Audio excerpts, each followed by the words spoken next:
Mets ta foi en œuvre. Nous sommes des chrétiens, nous croyons dans la parole de Dieu. La parole de Dieu est vraie.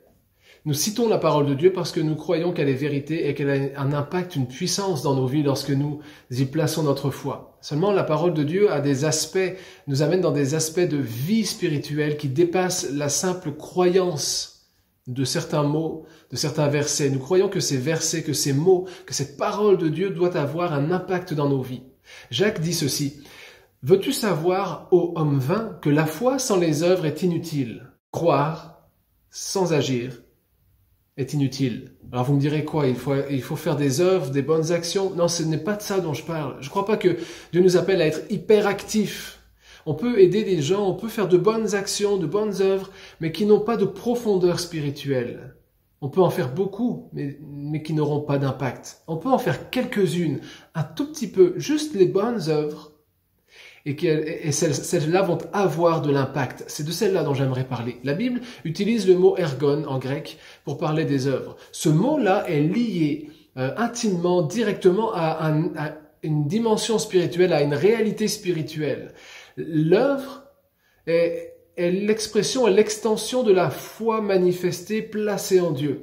Quand Jésus parle des œuvres, il dit « Celui qui croit en moi fera les œuvres que je fais, et il en fera de plus grandes. » Ce verset que nous avons déjà partagé ensemble. C'est exactement cela. Celui qui croit en moi fera les œuvres. Il n'est pas question de dire celui qui croit en moi, il fait plein de bonnes œuvres. Il dit celui qui croit en moi fera un certain type d'œuvre. Certain type d'œuvre ergon. Et ici, il est question de dire que la foi sans les œuvres est inutile, n'a pas d'utilité. Et ma question n'est pas de dire faisons des œuvres, mais de se poser la question de se dire mais est-ce que ma foi est utile?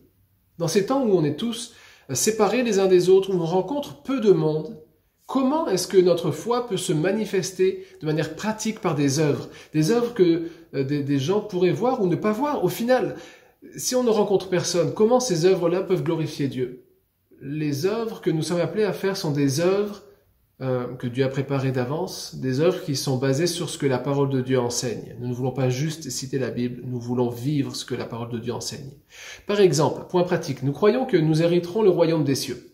Nous croyons que nous avons une place au ciel. Alors pourquoi est-ce qu'on s'inquiéterait de toutes ces choses matérielles, de ce que nous possédons sur cette terre?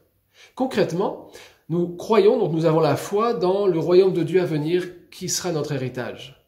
Pourtant, parfois, il peut nous arriver, j'espère le moins souvent possible, mais il peut nous arriver de vivre en comptant sur les choses que nous possédons sur cette terre. Nous croyons et disons des choses, mais nous vivons autre chose.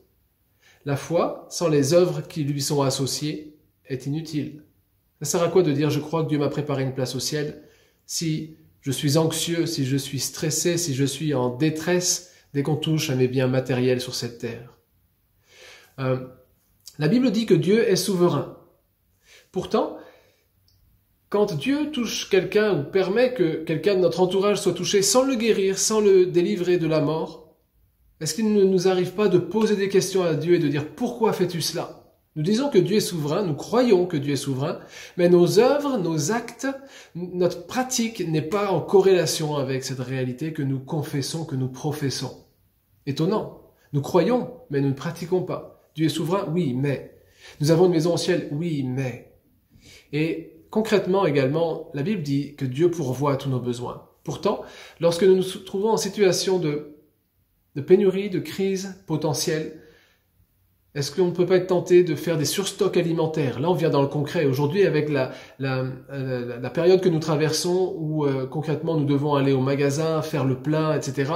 Qui n'a pas été tenté de faire le plein et de remplir son cellier, remplir ses étagères, son frigo un maximum, alors que nous croyons, alors que notre foi nous pousse à dire que Dieu pourvoit à tous nos besoins? La pensée que je voudrais laisser sur nos cœurs est une pensée concrète, qui dit que la foi est une chose, mais qu'elle est rendue utile par les œuvres qui la manifestent. Si tu crois que Dieu pourvoit à tes besoins, manifeste-le. Prends juste ce dont tu as besoin quand tu vas faire tes courses. Prends juste ce dont tu as besoin quand tu es à la pharmacie. Citer des passages de la Bible, même si nous les croyons vrais, ne fait pas tout. L'homme de foi est celui qui ne tremble pas lorsqu'il faut mettre en pratique cette foi que le Seigneur nous invite à avoir. La foi est toujours attestée par les œuvres. C'est pour ça que Jacques dit que la foi sans les œuvres est inutile. Elle est toujours manifestée par les œuvres. J'aimerais simplement terminer avec cette réalité, revenir sur le fait que Dieu pourvoit. La semaine dernière, vendredi dernier, nous avions étude biblique.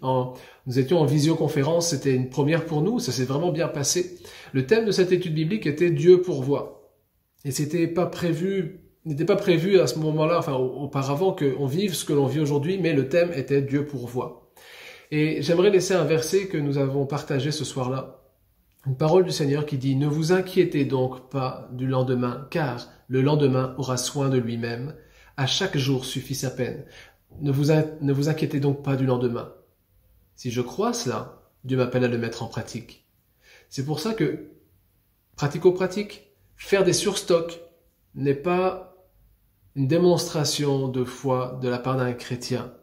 Je crois vraiment que nous devrions faire tout ce que nous pouvons pour rendre gloire à Dieu dans nos vies. Et si Dieu nous dit de ne pas nous inquiéter, à chaque fois que nous ne nous inquiétons pas, mais que nous sommes en paix, réalistes, mais en paix, nous glorifions Dieu dans nos vies. À chaque fois que nous disons Dieu a dit et que nous le mettons en pratique, nous glorifions Dieu. Voilà ce à quoi nous sommes appelés. Voilà ce que je voudrais laisser sur vos cœurs en ce jour. Que Dieu vous bénisse.